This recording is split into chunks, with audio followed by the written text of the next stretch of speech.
live. Okay, I think we're live. All right, we'll serve it up to our guests. Santo, tell us about yourself, your background, your faith background. Obviously, I know you from just visiting my church in Cherry Hill. I know just a background, you're in the PCA. Hmm. You are a minister. You're a missionary in Italy. So kind of just as an intro, what your background is, and then we'll just get into what are things like. And I'm just very curious about what things are like in Italy and Europe, Sure, uh, and that sort of thing, and kind of what you do as well. So I'll sure. let you go. Okay, so I was born and raised in Point Pleasant, New Jersey. Um, all Italian grandparents. So it's Italian American home. My mom's side was from Sicily. My grandma and grandpa came over. My grandma came over in her teens. I think my grandpa was in his 20s, maybe. From two little towns in southern Sicily. My grandma died never speaking English fluently. I'm pretty sure that's also the case with my grandpa, but he died right before I was born. So then on my dad's side, they're from his dad is from Torre del Greco, so I grew up knowing him. He would come and visit us in the summers. He lived with my aunt. So I always heard the Nablidan dialect, that's from Naples, and I always heard the Sicilian, the Sicilian dialect growing up. And the food was always from those two regions as well, but southern Italy. Um, really fast forward to my life in terms of my faith in Christ and his grace toward me was when I was 19 years old. Grew up in the Catholic Church, of course, or not so good Catholic boy. Went to public schools, but came to know Christ when I was 19. It's a pretty radical conversion because I was the rebel in my family. I was the prodigal son, the whole Was partying. your family, yeah, was your family religious? Pretty much. I mean, my mom was a practicing Catholic. My grandma was really a practicing Catholic. My dad went to church because I think pretty much my mom pressured him a little bit, but he definitely went to church. My brother, sister, and I all went through, first Holy Communion, confession, confirmation. We did all that. We did catechism, CCD, and all of that. Yeah. So I mean, uh, we had that influence for sure. I was, I'm a musician, so really was into rock and roll, playing drums, and that took me in a very different direction until I came to know the Lord at 19, which is way too long for this podcast to say that whole story. But the grace of God broke in and showed me my sin, my need for a Savior, and great passages like Isaiah 53. All we like sheep have gone astray. Each of us has turned his own way, and the Lord hath laid on him the iniquity of us all. And that really struck my heart. And then really was Romans 5, where Paul says, while we were yet sinners, Christ died for us. That really just broke me and then remade me as a new creation in Christ as I trusted in not what I could do to save myself, but the finished work of Jesus. And then I had a good friend who helped me close with Christ. We would say he led me to Christ, but I was already, low Yeah. hanging fruit. But he brought me to a little PCA church in Bricktown, New Jersey at the time. That's now in Wall, New Jersey, where I got discipled. He discipled me. So That's how you that's came to the PCA, or yeah, yeah. correct. Yeah. And I had friends in many different denominations, but really my convictions from reading the scriptures was decidedly reformed because I knew I didn't do anything to earn his forgiveness. And I knew that I didn't choose him ultimately. He chose me out of his grace, even though I wasn't worthy and didn't deserve it. So, and when I heard uh, Pastor Craig de Benedictus, then at the time, preaching from the scriptures, going, book by book, verse by verse, it was like, yeah, this is the truth. So, You went the more direct route than me. Yeah, I was led to the Lord by a Pentecostal guy. sure. I think that's kind of like typical, like whoever led you or however you came in, and then you end up wherever you end up. Different people have different paths or something. I Mhm. heard R.C. Sproul on the radio, so that's how I got to be reformed. Oh, there you go. Sure. early 90s or something like that. So Yeah, you were what? So you converted in like the late 80s or something like that? 86, 1986. So this September will be 40 years. Oh, My, God bless. Yeah. yeah, yeah. Time Glory to flies, God. man. It does. Tempest Y- fugit, Yeah. for sure. Yeah, Okay. so then, So then when did you uh how'd you end up being a pastor or so uh again, really quick chunks is that, so as a new convert, I was on fire and I just witnessed to everybody. I was working at a restaurant and just sharing the gospel as much as possible to anyone that would listen. And eventually I would start going to little Bible studies at my church and my friend's Baptist church. And I had friends that were Pentecostal. And we started like a small group and I was teaching, even though I had no training. And the Lord began to use it. Um, I went to my first Philadelphia Conference on Reformed Theology and met a guy named Dick Lucas, who's now 100 years old, and he would teach these seminars for preachers or pastors. And when I heard, my eyes were open to expository preaching, and I realized I've been doing it wrong the whole time. And so I really was convicted. I learned from him. And eventually, I met my wife, who she was saved out of a Baptist church, but she had Reformed convictions. So we got together, and so when we first met, we both knew that we were going to marry each other. 4 days later, I proposed. 4 months later, we eloped. That's our story, and we're sticking to it. that's And then quick. after that's very quick, but it I was thought yeah, I got engaged pretty quick. I it was a didn't God thing. know It was a that's God awesome. thing for sure. Yeah, she already Yeah. had a son. She already had a son, so I realized it's either going to be, I feel like called, and I want to on both ends, God's sovereignty, human responsibility, or I'm Yeah. not going to start something that I don't want to, that I'm not going to finish, especially with a child involved. So, anyway, after about Yeah, a I guess that year complicates thing. or so, Yeah. yeah, Oh, you're frozen. I ended Okay, up now going you're to unfrozen. Covenant. I mean, I ended up going to Ocean County College because my wife and my pastor said, "Hey, maybe you might be called. God might be calling you to the ministry." So OCC, Ocean County College, for a year and a half. And then I transferred to Covenant College, the PCA's college in Georgia. We moved down there. Um, but right before that, we had our second son. So we had two boys. Graduated from Covenant College. And from Covenant College, I went to Mid America Reform Seminary, Dutch Reform Seminary out in Iowa. And then I took my first call as an associate pastor in Maryland, a little PCA church in Relay. So from there, we went to upstate New York, in Duanesburg, New York, near Schenectady. I pastored a church, PCA church out there, solo pastor for 9 years. Fast forward, after that, we went to Atlantic City, New Jersey. I planted a church, cross cultural church, New City Fellowship of Atlantic City, Yeah, and my that was oldest from who 2000. just went to college uh, did a with Covenant went down there to help the Mission trip. last two Yeah, summers, yeah. the mission trips, last two summers. Awesome. Yeah, yeah. Yeah. So I did that from 2009 to 2022. And then we got on the field in 2023 in Salerno to help a small church, evangelical church called Nuova Vita in Salerno. So that's the long story as short as I can make it.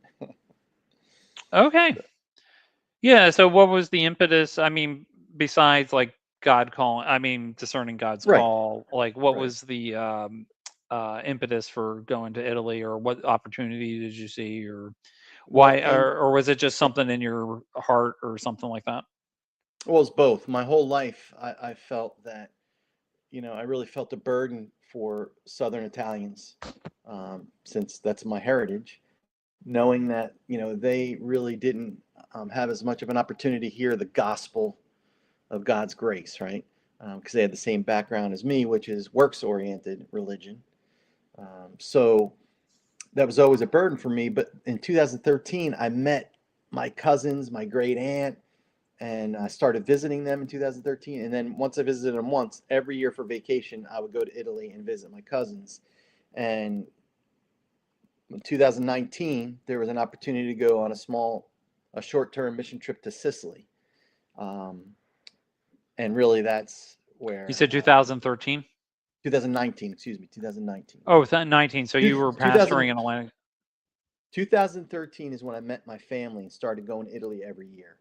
Sorry. Okay. And then 2019, I'm fast forwarding, I went on a 2 week MTW short term mission trip to Sicily where I met J.D. Gilmore as a church planner. He's the director for Impatto Italia, which is basically Acts 29 in Italy. And he invited me to come to serve in Italy. And at that time, I wasn't ready to leave New City, or I should say, New City wasn't ready for me to leave. But when another opportunity came up, 2022, um, I said, "What do you think?" to my wife, and she said, "Why not? Let's give it a shot." Is it So, did someone over there call you to yes, like the or yeah. said like we want a church planner, that sort of thing? Well, there was a small church where the original American church planner left to come back to the States, and he left it in the hand of the church, in the hands of two Italian pastors who had no seminary training, no formal training, and one of them just started 6 months before he left Italy, and the other one he did have some good time with. But so I basically came to mentor the two pastors to help, stabilize the church as a more as an elder statesman type of a thing, if that makes Is that your sense. current church or is that the That's the current church. current church? Okay. But of course, in missions, once you get on the field, you end up doing everything, and all these different things as well. Like, so I lead worship every Sunday. We don't have a musician, so I've been doing it for 3 years, leading worship in Italian. So it was Well, you fun said you because have a musical background. Yeah. oh yeah, yeah, yeah, That's very helpful. I don't have a musical background, but I assume that's very helpful when working with a church, or especially with a small church or something like that. absolutely. Oh, that's I great. do. Yeah. Yeah, keep going. No, I was just saying I do outreach events, small group things, host small groups, but a lot of different things. So what's okay, I guess the church plant was already there, but Hmm. I imagine so when the Pope came to Philadelphia, I think I must have emailed you at the time.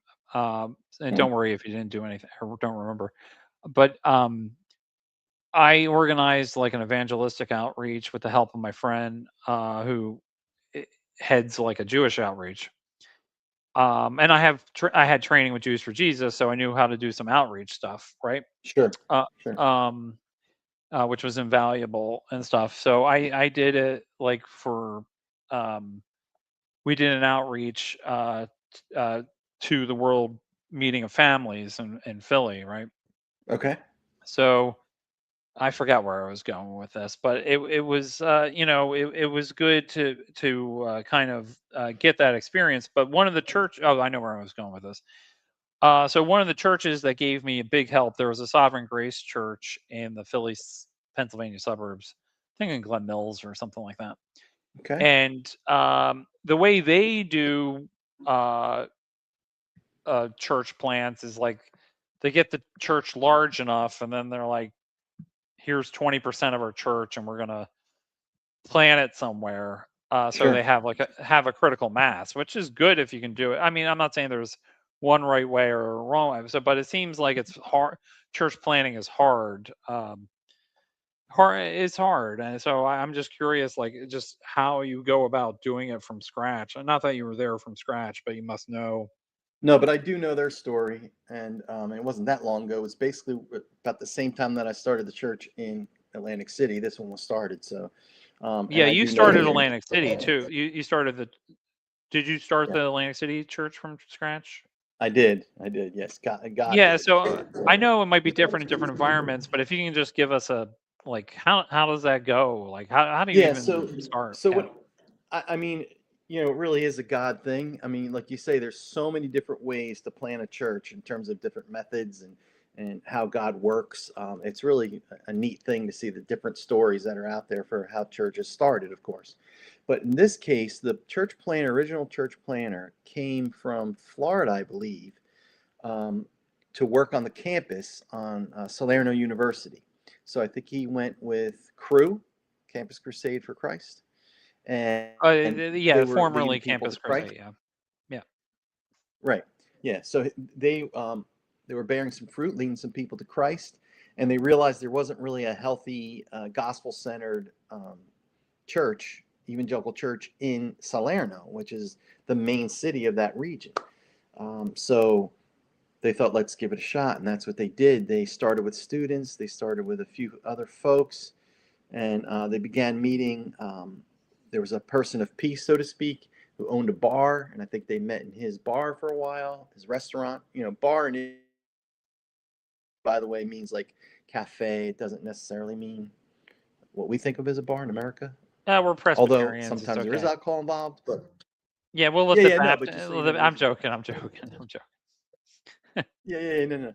But anyway, and it was a pub too, so he owned a bunch of different restaurants. But anyway, they met there. I think they met in someone's home before or after that.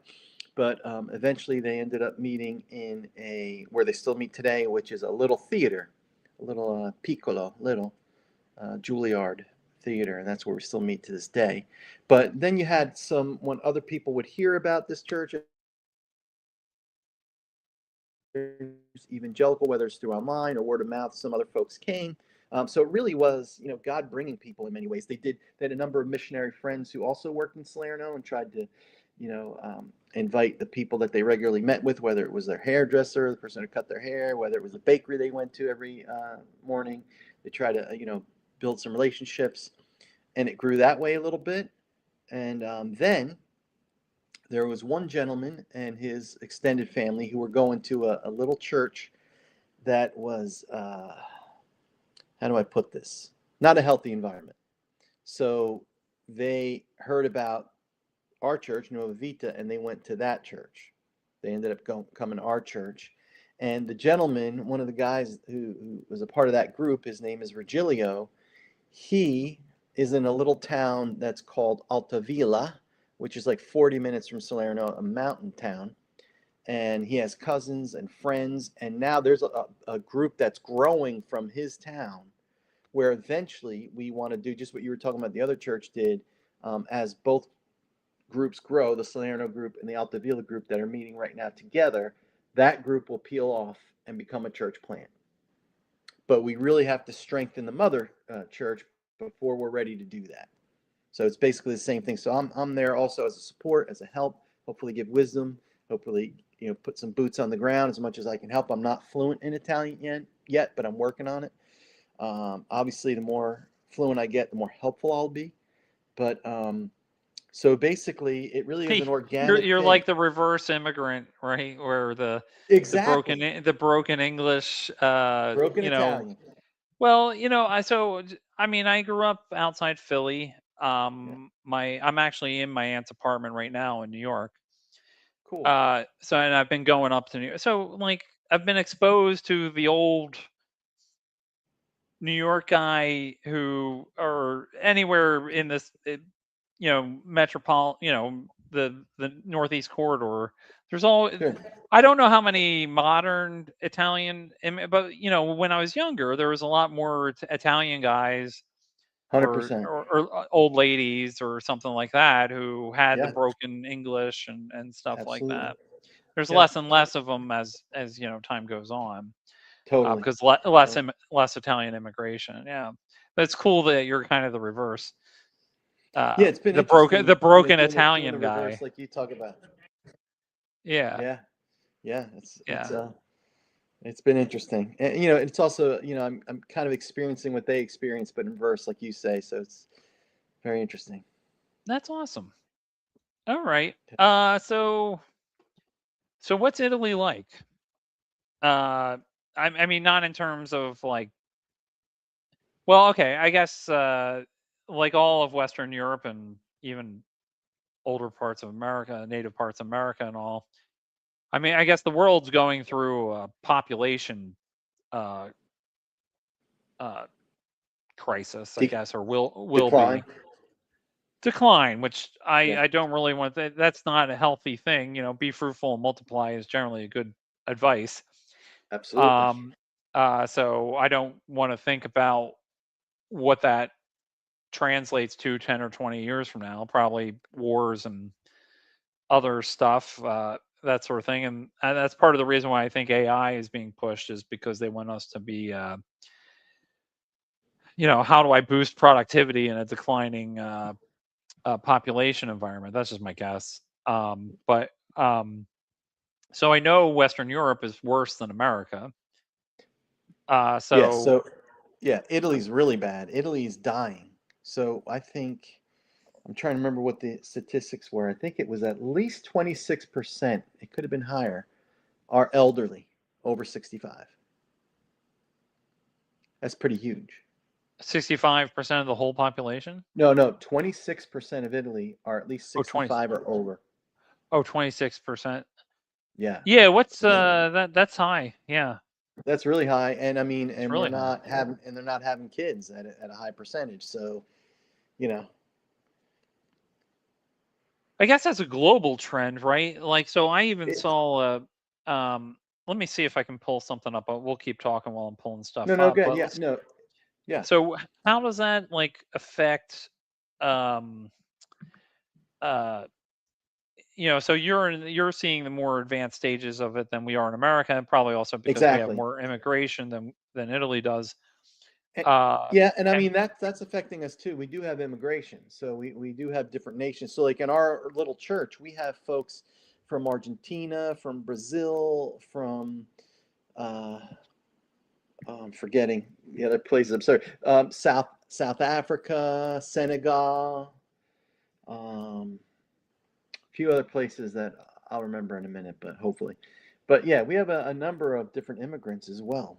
So, and I mean that's true of Italy at large. There is immigration as well. If it wasn't for the immigration, we'd really be shrinking, is the way I understand it. yeah, I don't know if you can see what I'm adding, but if you can't, Yep. that's fine. But No, I see it. this is I think American birth rates since 1800. So Okay. this is a long term trend, right? So we go down from Yep. 7, then we bottom out in the Great Depression. And so what we consider as the baby boom is this here, Yep. okay? And then you see like it bottoms out here, and this is probably from immigration and stuff, bringing it above 2. So we're at or nearly or slightly around the 2.1 replacement rate. Um, as again, native population would probably be 1.7, 1.8, which is below. So you uh, but if you just draw a line through, that's straight down Sure. since 1800, because people want to say, "Oh, blame birth control," but birth control is like here, you know. Right. Right. So, but you see the long-term trend from 1800. I think it's I don't know I don't when you get wealth, I think they were having those sort of problems in the Roman Empire. It's just maybe it's just cyclical as and also as children become more of an economic burden, you have less of them, right? Anything from like what JD Vance said. Uh, anyway, I mean, with every time you have to have like a ton of car seats and stuff like that, even though it's meant to protect the kids, it ends up and less kids. So I'm just kind of curious on besides like what you notice with your eyes, like how does that affect society? Because I would assume if you're not in the nuclear, maybe not even, I don't know if I better call it the nuclear family, but when you're kind of isolated, you're not with your grandparents, you're not with your extended family. But if it's kind of like something like China, like everybody I know who's Chinese but in America, none of them have a sibling. So barely any of them have. Nobody has cousins. uh, so I was just curious how that affects the Italian Yeah. culture. With yeah, my Right. great Italian grandmom had 5 kids. My Italian great aunt had 8 kids. That Mhm. sort of thing. Right. Same here with a lot of my family in Italy, especially. But no, we're not to that point yet where there's no cousins. They're the only. So we're we're still in a spot where, um, the nuclear family is very important in Italy. A family is a big thing in Italy. So people are very connected in that way. I'm just saying, as you could see the trend, and you could see where it's headed for sure. But Yeah. right now, right at this very moment, I think maybe one way to express it is Italy's becoming slowly but surely more and more modern, right? And it's uh, beginning to cater more toward the world at large. And so you could see how the rest of the world is kind of, and especially America, is infiltrating Italian culture to some degree. So like now we have a lot of supermarkets, for instance, whereas back in the day it was you would go to the macelleria or the butcher, you would go to the pescaria for fish, you would go the fishmonger, you would go to the bakery, the pasticceria, Kind of or like the pre-50s America, like, right, where you right, yeah, yeah. exactly. I mean, Yeah. and everything, so now they still have all those things, thankfully, but the younger generation is beginning to prefer the convenience, so you're starting to lose some of that culture, which I guess it happens everywhere, but for me, as someone who started to go to Italy to visit in 2013, I'm seeing these changes, and I kind of feel like if I want America, I'll Yeah. stay in America, if that makes sense. I like Yeah, Italy, no, I understand. and some advancements, obviously, in medicine and different things. We've been waiting for a long time, and I'm glad they've come. But in Italy, but yeah, I mean, So what's it like spiritually, I guess? yeah, I mean, spiritually, to give you just um, a little understanding, a little taste of it, under 1% is evangelical of Italy. So we do have How's that obviously compare to, like, say, France and Spain? Are they all very similar, or do you know? I don't know the percentage of France and Spain. Shame on me. But now that you asked me, I'm going to make sure I find that out. Um, but I I'm just do trying to know, think of traditional Western European Catholic countries, like, sure. if there's a difference with Italy. But what I can compare it with is China, which China is 6% evangelical. Wow. Yeah, Italy's under 1%. Well, you had a lot of faithful missionary, Sure. not in that, but since the 1800s with China. Right. So Uh, just gives you a little the little idea. Yeah, Reformation history is a lot of people went from Geneva to Italy and got murdered, right? Or Correct. Exactly right. um, yeah. Yeah. Uh, so okay, so in terms of the spiritual landscape, obviously, if you know my channel, I'm not really a fan of Catholicism since I do a lot of Catholic apologetic work. Mm-hmm. Mm-hmm. And given what you've said, and also that you're in the PCA and Reformed, you don't sound like a big fan of Roman Catholicism, the system either. But what I like to say on this channel is I'm not going to pretend Vatican II didn't exist. Mm-hmm. So my grandparents were grew up pre-Vatican II. My mom grew up pre-Vatican II, and then saw the changes and stuff like that. And I grew up in the aftermath of Vatican II, which was very liberalizing. Mm-hmm. Um, and I just wasn't sure what is Catholicism like in Italy. Yeah, it's very Um, traditional. It's very traditional. It's still very much a part of the culture. So there's a lot of cultural Catholicism as well. There's festas all the time. Most of them connected to the Catholic Church in some way, even if the populace don't completely understand what the festa is about, or uh, you know they don't understand Catholic theology really or the system that well. Um, there's a lot of nominal Catholicism, as you would know here in the States as well.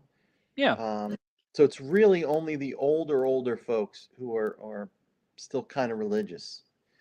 Some of I just give you an example of my cousins and my friends that are Catholic, and there are many, and I love them, but they don't know the doctrine of the Catholic Church. Forget about of evangelical, So you're and that's almost the funny. starting fresh. Yeah. Okay. Well, I wouldn't say fresh though. They still have the kind of interesting ideas when you say the name Jesus. You know what I mean? They're still going to have certain just the churches in Italy. The incredible art and work, and Oh you're yeah, always very beautiful. seeing, oh, but you're always seeing images of Jesus and images of the saints and images. So they have some vague idea of these things, if at least. Um, and then there's a lot of secularism.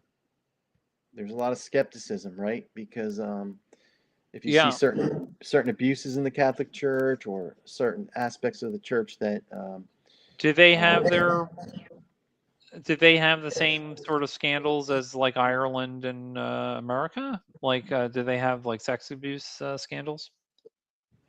again, I'm not focused on that, but I'm sure they do. Yeah, I mean, I definitely. just didn't know if I'm sure everywhere, like every No, yeah, they're denomination definitely has not some. exempt from that. As a matter of fact, yeah, they're Yeah, that's not what definitely. I'm trying to say. I'm trying to say, like, did they have like Ireland had and America had big? It's in the news. It's cover ups. There's cardinals that got Right, and pushed to I the can't side, I or can't speak to that specifically right now because I don't know for sure, but my guess would be yes. That's a guess. I'm just telling you that, but I would think so. Certainly, years ago it's the case, but recent times I don't know. But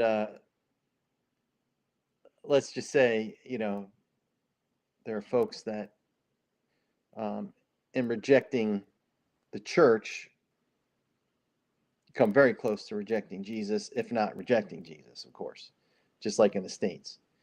So, yeah, I mean, that's spiritual climate. It's lapsed Catholicism, secularism, and then you do have, like I said, under 1% of evangelicalism, and a lot of that is Pentecostalism. That would be the majority of that 1%. okay. And it's not all bad. I don't want to sound like that, but some of it is a little bit, let's just say, Yeah, strange. yeah. No, I understand. I kind of yeah. I'm I'm actually midweek in New York. I'm going to a Pentecostal church, but it's not like over the top, Right, exactly. Exactly. and and then there's like our Sovereign Grace friends who are like reformed and somewhat charismatic, Sure, sure. but I grew up in like the '90s, and with the church I kind of grew up in the faith and went with the whole like Toronto blessing type stuff, which Yeah, kind of yeah, yeah. I might have Bizarre. like thrown the baby out with the bathwater back in the day. Yeah, yeah, yeah. Um, Yep. you got to be careful not to do that, right? Sure, exactly. That's exactly right. Yeah. Okay. So I get the climate. So 1% isn't probably enough to impact the culture. Uh, I mean, it's thankfully I'm seeing little movements, and I'm good. definitely like Acts 29 is planting churches, which is a pretty solid, at least soteriologically reformed group, aimed to be gospel centered. Our church is a part of that group, so I'm glad for that. Um, so there is a movement by the grace of God, and I'm excited about that. So Oh, little by good. little. Okay. So how do you guys? So you're saying the trads are kind of mostly old people, the vast majority of them. So everybody's kind of like a nominal Catholic for the. Hmm. I'm just, of For course, the I'm most sure part, there's. in general, yeah. Yeah. So how do you? What's the point? What are the barriers, or what? How do you approach people? Like, what's the strategy for witnessing, or is it Yeah, I just mean, no. So for me personally, one thing I have going for me is that I'm American. Yeah, tu sei americano? Sì, sì, americano. But I always say Italiano americano. But anyway, Italian American. So they always ask me, what do you do? And then I say, pastore, pastor, evangelico. And first they'll give me a look, and then they realize what I'm saying, and then they'll ask why. Why did I leave Catholicism? Because I'm Italian. They know that it was originally Roman Catholic, and I explain to them as best I can in Italian Ephesians 2:8-10, basically. That's where I go to. I don't go to dealing with all the other issues we might have with the Catholic Church and doctrine. I go right for the yeah. core. I go right for Yeah, grace. that's a valid. That was my strategy in that campaign I was telling you about. Was like stick on the gun. The other stuff is like to kind of help people clear the way. So yeah, but the gospel's the main thing. Like Right. The other stuff, yeah. once you come to know Christ, the rest of that stuff's going to fall away.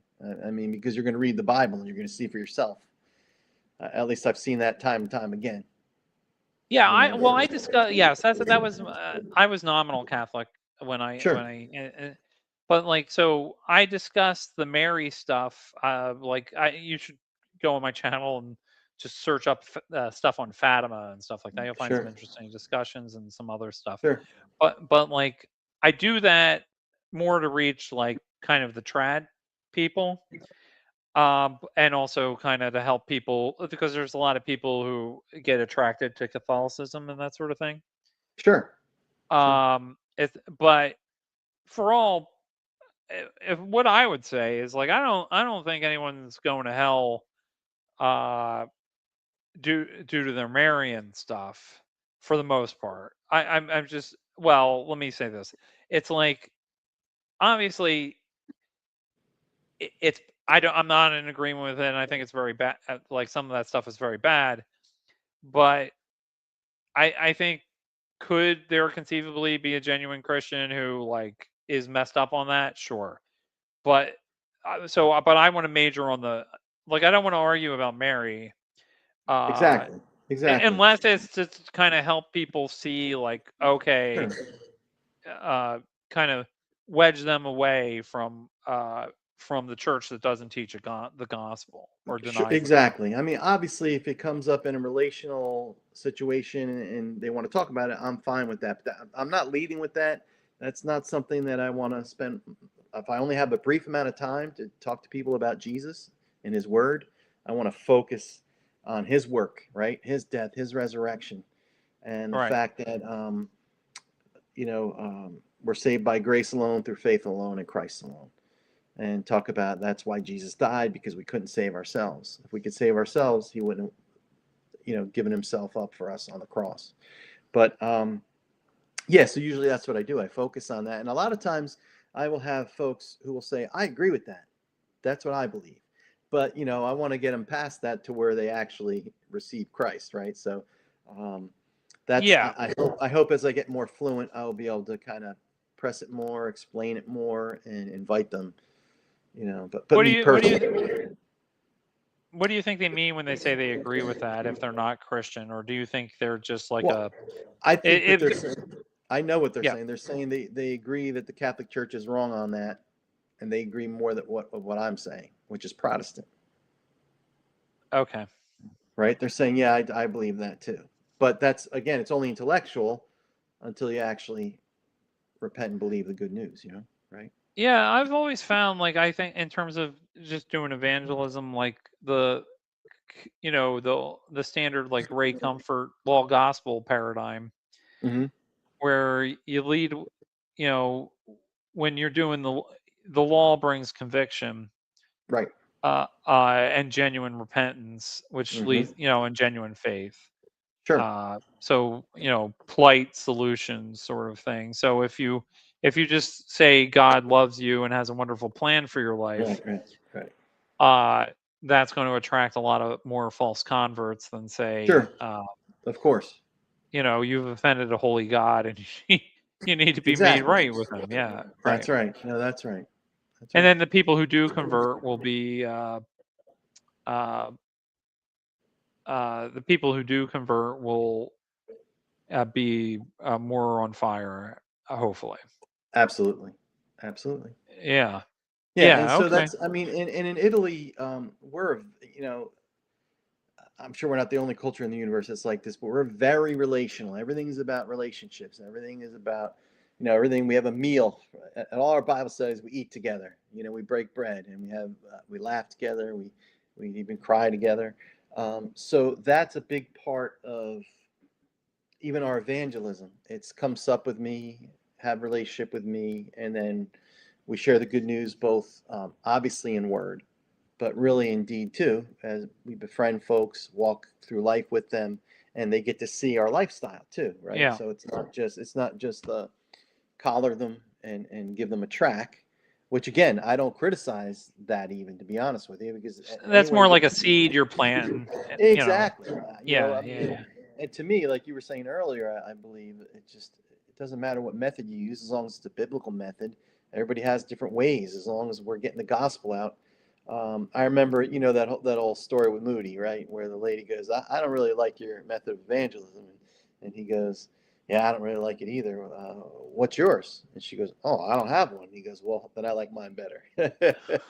Right. So I mean, the point is, you got to share Jesus and His Word and His gospel. So, however you do that, um, I'm for it. So that's what we try to do. Different ways. Each of the pastors I work with have their own personality, their own way of getting the gospel across. We're on the same team, same page.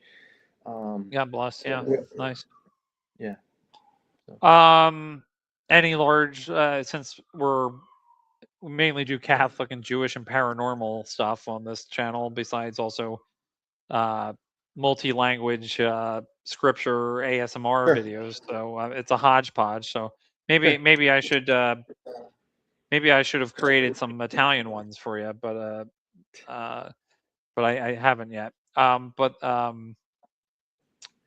Uh, any I know there used to be like a decent Jewish population in Italy. I don't know if that's been the Yeah, case. yeah, there used to be for sure. Yeah, I mean, Rome has the Jewish ghetto, right?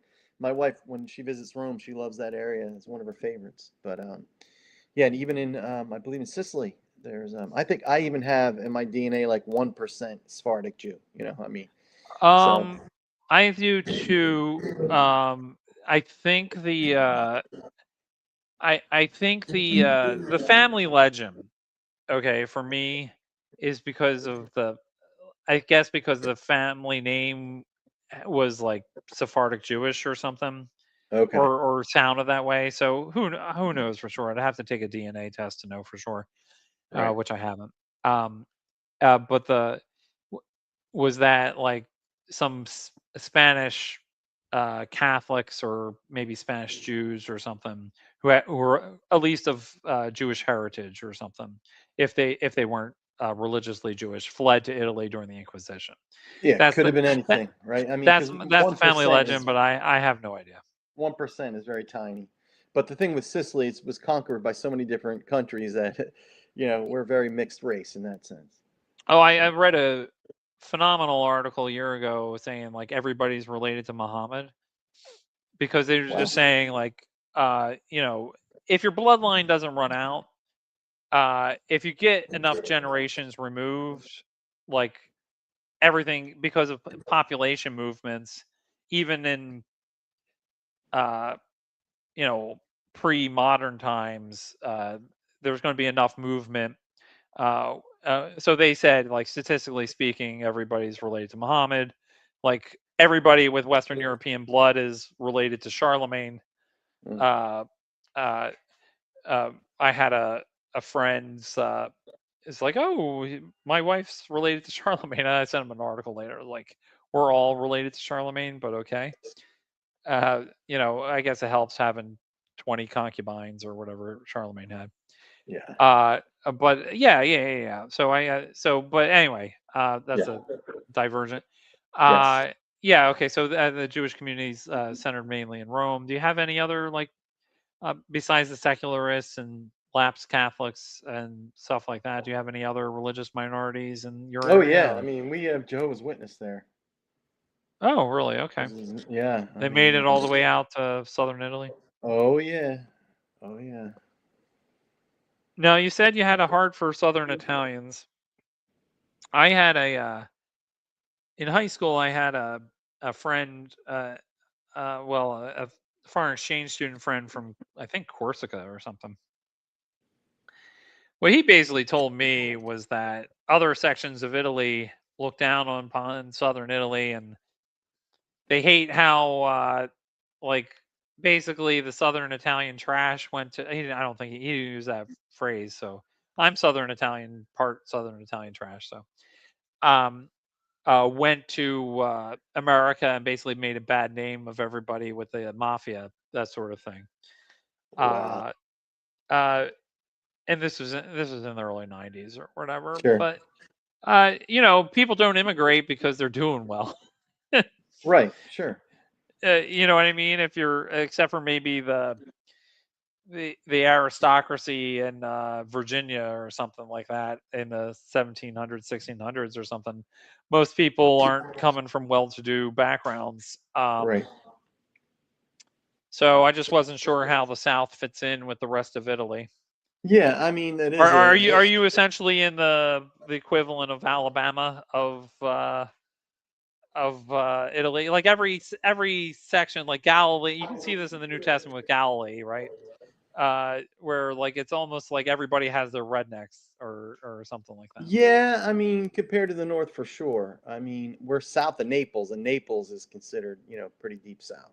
And we're south of Naples. But I yeah, guess what we would consider culturally backwatered, or yeah, is it definitely. like, No, there's a or big is it looked divide. down upon? There's yeah, totally. Northern Italy looks down upon Southern Italy for sure, and Southern Italy is definitely more. Poor. Yeah, yeah, it is definitely more poor. So But I from like to say we got a lot more flavor. We got a little more flavor down south. Um, yeah, and I mean, obviously like the Sicilians and The food in yeah, Southern Italy way better than the food in Northern Italy. Okay, Northern Italy's more organized. The roads might be better, or whatever it is. Even the they're medical more care. German. Maybe, but all I know is the South. In the South, I mean, when I visited the North, it was like a different country in many ways, but in many ways, not always by any stretch of the imagination. Well, their Italy's industry is like centered around Milan, right? And that's like their Yeah, cultural Milan's a big, capital is yeah, Milan too. Milan, but also Rome, and Rome is really central Italy and almost southern central. So once you get to Rome and that area around there, you're starting to hit the south a little bit in many ways. But and then of course But you go the more south yeah, you go, it gets more southern. So that's why I would always say I'm Noblidon, I'm Sicilian. I'm not and of course both of those are Italian because Italy unified in 1861. But yet we have a very distinct. Naples has a very distinct dialect and a very distinct cuisine, as do all the regions of Italy, but especially not Napoli. And then Sicily has its own language. It's really not even a dialect. So there's is it that. considered a like a different language, or is it just considered a Well, strong it's a dialect debate. or something? It's a huge debate whether it's a dialect or whether it's a language. And I fall to the side of it's a language because it actually comes from Latin. It's its own language that originally derived from Latin and Is then it was closer to influenced. Latin than modern Italian? Well, I don't know about that, but what I was just going to say is it's also influenced by Arabic. I mean, it has Arabic words, it has Greek words, it has Uh, Spanish involvement, etymology, and then also, just words that came up from the culture itself. So then it's all mixed. Um, but it originally derived from Latin for sure. Whether it's closer to Latin than Italian is, that I don't know. it's not. But it's not a derivative off of Italian. That's what I'm trying to tell you. Okay, so like, is the Greek from When like Greece from when came there and was conquered Sicily. yeah, like the pre-Roman Greek colonies? Do Yeah, they? absolutely. So the words are still from there. It's not from later No, no, influence. I don't think so. Not to my knowledge. And Oh, that's Arabic. pretty cool. Yeah. So when the Arabs came and we definitely. So there's some words. If you look up on YouTube, there'll be Sicilian person and someone who's Arabic, and you'll see the different words that are very similar or almost identical, showing you the influence, which is interesting. Yeah, that is interesting. I But think yeah, that I part mean, of that, I'm like sorry, go when ahead. Italian Americans, when you see stuff on YouTube, and like the Italians are like, why do you pronounce it this way? It's like, well, the immigrants preserved dialects from southern Italy and Sicily that weren't True, in. They had different pronunciations and stuff like true, that. I but mean, that's common. Like Quebec has archaic French stuff that sure, France no longer has. but That stuff. sometimes they just even the Italian Americans just totally change the word. It's not even the Oh yeah, yeah, dialect yeah. of the word. Like gabagool. No, we don't. That's not a thing. But yeah, okay. One of the interesting things about the South being poor is also like kind of like how stuff from is generational, right? It's like it's hard to the effects of the Civil War. The South was poorer than the the American South was poorer than the American North, Hmm. and then just the devastation from the Civil War and stuff like that.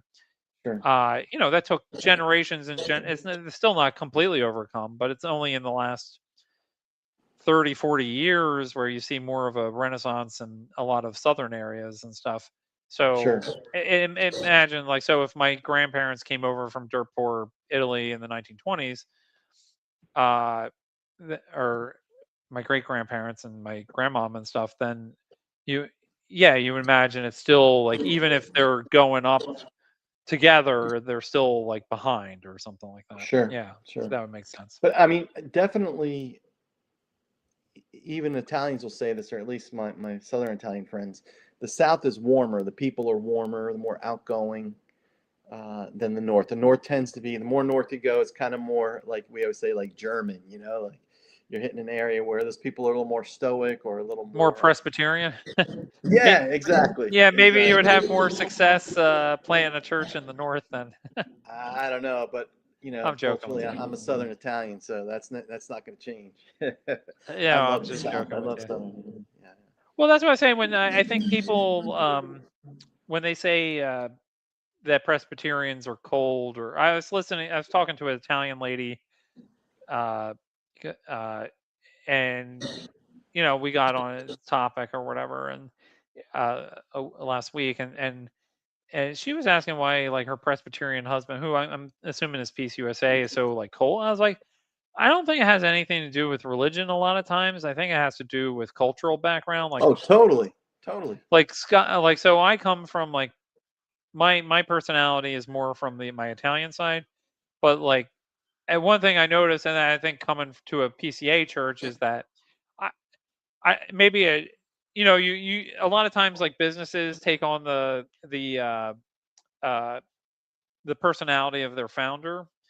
Sure. And I think that might be true in certain denominations where, like, uh, the PCA it has, more laid back, sometimes because it's more intellectual and stuff like that, and who it Hmm. attracts. But I think it's also because it comes from a Scottish background, and then just kind of attracts those sort of folks.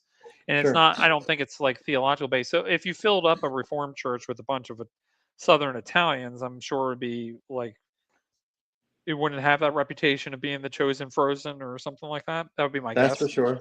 Yeah. Yeah.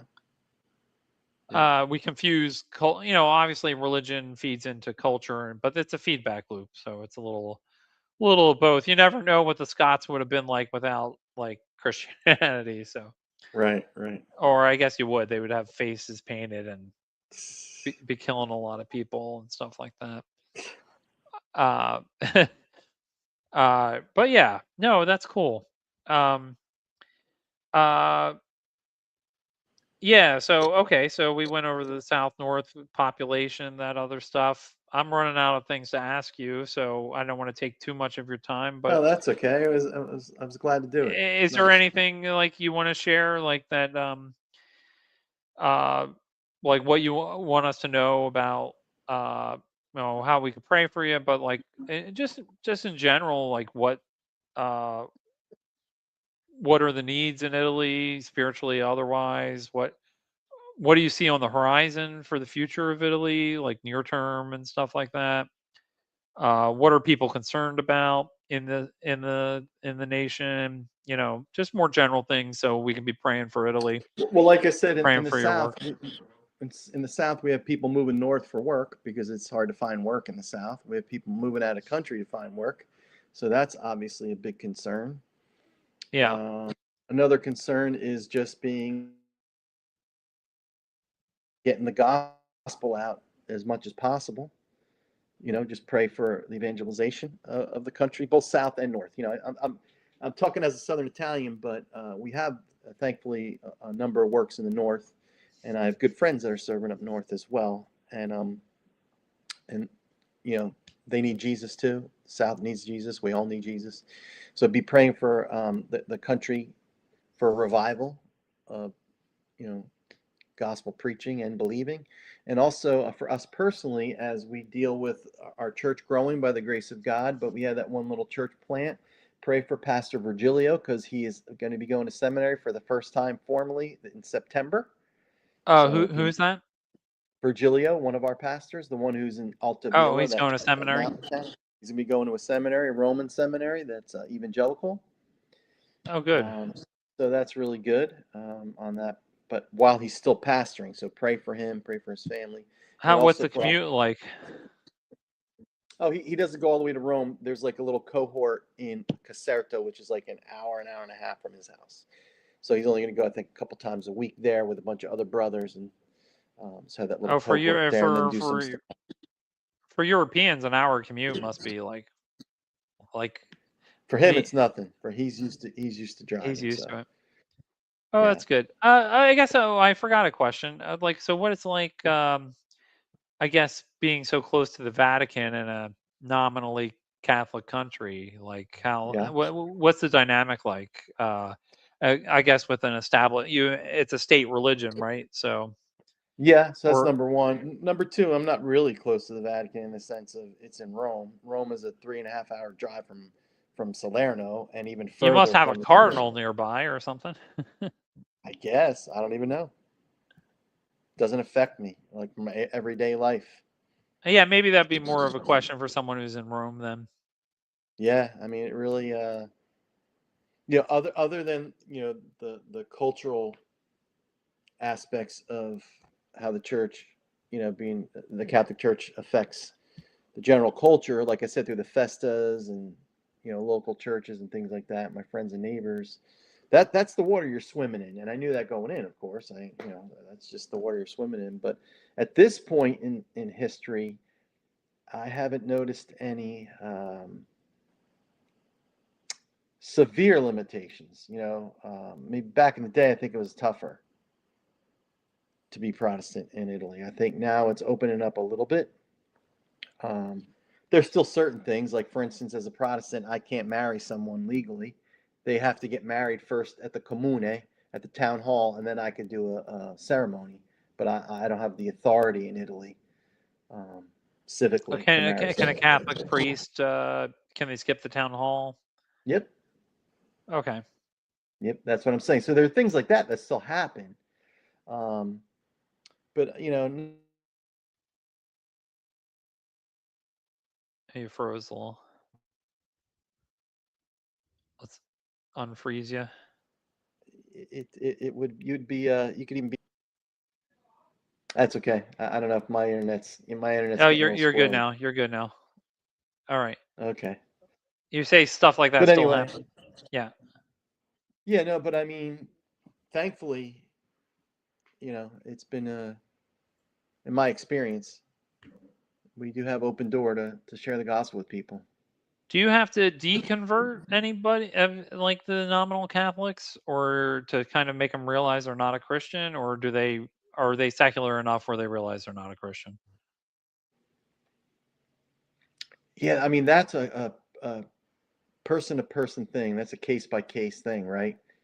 Like I was telling you earlier, the older folks, it's more of a general push, so to speak. Whereas you're not asking them. I'm not saying refute your Catholicism. I'm asking them come to know Christ, in spirit and truth through the gospel. And then through that, um, some folks just end up on their own shifting and coming, let's, for instance, to our church or another evangelical church, and then just becoming evangelical that way.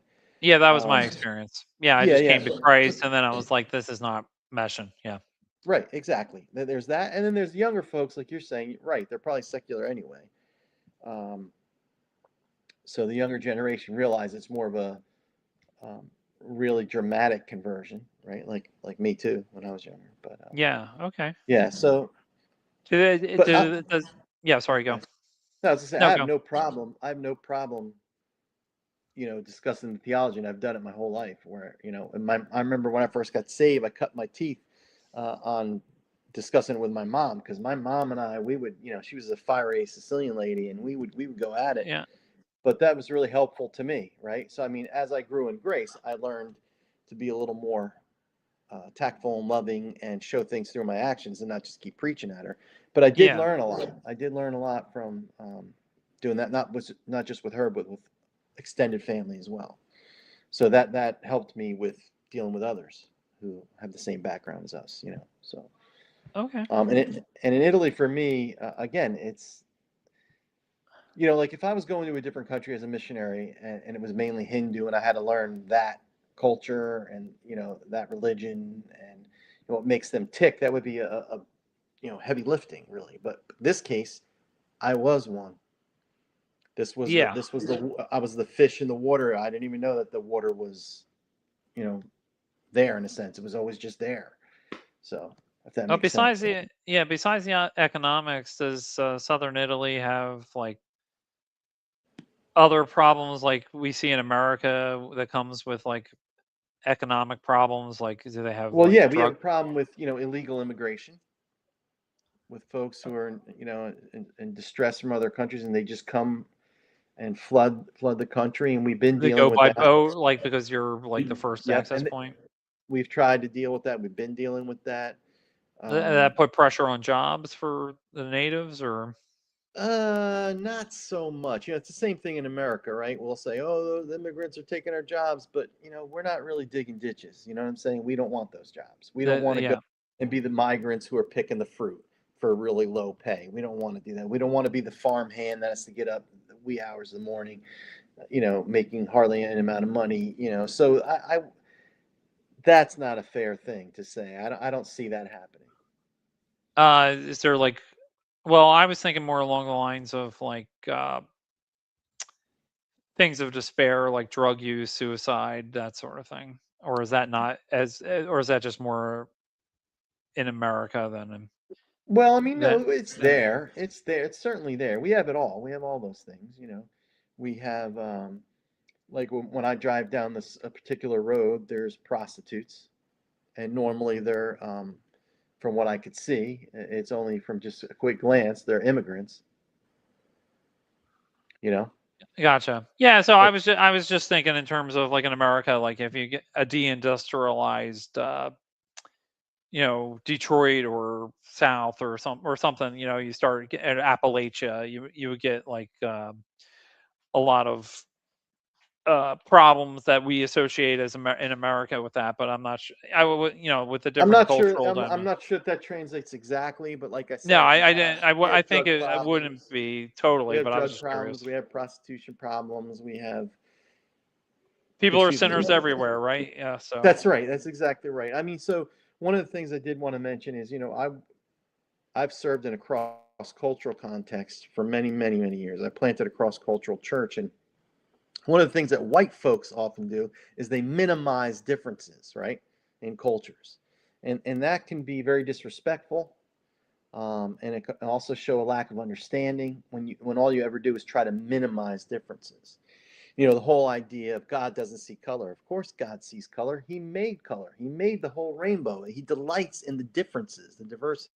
yeah, So, yeah. and it's insulting to say to someone like, "When I look at you, I don't see a black person." You know, well, they're black, and you should see a black person. But anyway, the reason I And I mentioned don't that is see because you as there's a white another person because extreme. you're Italian. No, I'm joking. That's a joke. Well, that's I don't true. know That's true.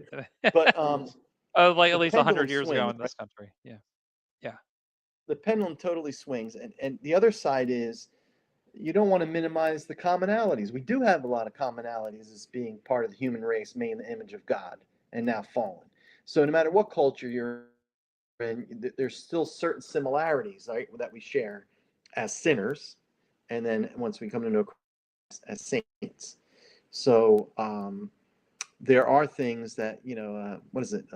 Not Hamlet, but one of the Shakespeare plays where if I get cut, do I not bleed? yeah. Oh, you're frozen again. We'll give you a few seconds to unfreeze. One, two, three, four. You'll unfreeze. I have faith in you. Humanity in common, and you're going to see commonalities. But we do have those commonalities that you hold on, is all I'm saying, as well. Yeah. Is there And any it's okay to try to particular? find connection, find areas that i- Is there any particular what? any particular things the Italian church struggles with? That would be peculiar to the Italian church. Yes. Well, I think again, I can't speak if they also struggle with this in France and Spain, for instance. But like evangelical churches, at least in my experience, gospel center ones, the pastors are supported from the United States. Oh, okay. They don't tithe. Their tithing will Oh, go to rent facilities. Their tithing will go to help do programs. Tithing will go to help for disasters and people who need help, which is, praise the Lord, that's great. But they don't necessarily support the pastors. you're breaking up again, but I got the gist of what you're saying. Are you there? Uh, Yeah. I'm So I, that's I'm a here. Yeah. challenge in terms of church planning, right? That's a Yeah. challenge in terms of you don't want to be that reliant on the United States of America, but to some degree you are. Context. I don't think that's true across the board, but I know I've seen it in a number of situations. Yeah. Speaking of which, I put your link for MTW in the with your mission organization with you um, in the description of this video. So if anybody wants to help you or pray for you or something like that, so it's in the description. Just thought I'd mention that. That's a good time to mention. I should have mentioned it in the beginning, but oh well. Sorry about that. um, okay. Thank you. Thank you. All right. You're breaking up a lot, so I think this might be a good time to. Let's close it out because I do have to run anyway, and the connection's getting a little. Yeah, getting a little wonky. That happens sometimes with, Yeah, but especially this house people. I'm at here, it's a little wonky. I'm glad it What lasted as long as it did. are you still in the Philadelphia area, or are you? Oh, okay. Well, anyway, I'm gonna call the stream. Uh, everybody pray for Santo and the Italian church. All right. God bless. Santo, stay on if you're still listening, and bye bye. All right, brother. God bless. Ciao, ciao. Thanks for having me. You're welcome. Bye bye. Ciao, ciao. There we go. You